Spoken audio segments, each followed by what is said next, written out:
Merlin afsonasiga yashiringan tarixiy haqiqatlar haqida gaplashamiz.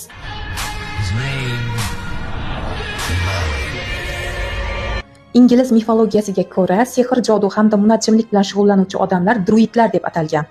Qirol Uther Pendragon druidlarni qatl ettirgan va Kamelotda sehr, jodu hamda munajjimlik bilan shug'ullanishni qat'iyan man etgan. Bu afsonalar zamirida haqiqat yotadi. 1542-yilda Angliyada sehr, jodu bilan shug'ullanish jinoyat deb e'lon qilingan va barcha sehrgarlar va munajjimlar qatl etilgan.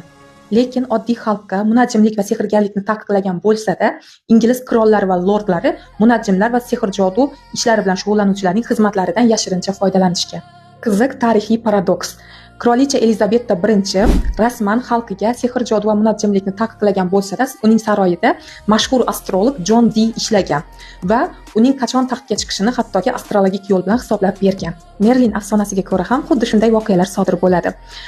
Uther Pendragon o'zining ritsarining rafiqasini sevib qoladi va uni Merlin orqali sehr, jodu yo'li bilan zino qilishga ko'ndiradi. Va bu zinodan Uther Pendragonning noqonuniy o'g'li shahzoda Artur dunyoga keladi.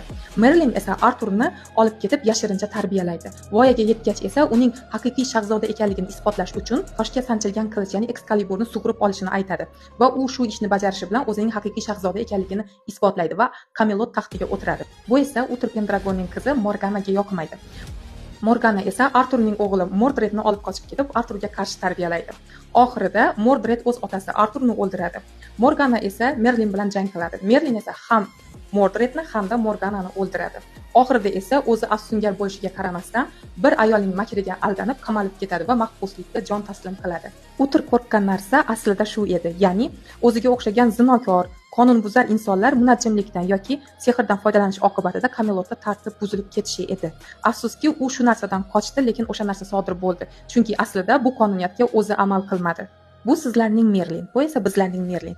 Siz ushbu afsonani qaysi versiyasini tomosha qilgansiz? Izohlarda yozib qoldiring. Obuna bo'lishni unutmang. Keyingi videolarim bundanda qiziqarliroq ma'lumotlarga to'la bo'ladi.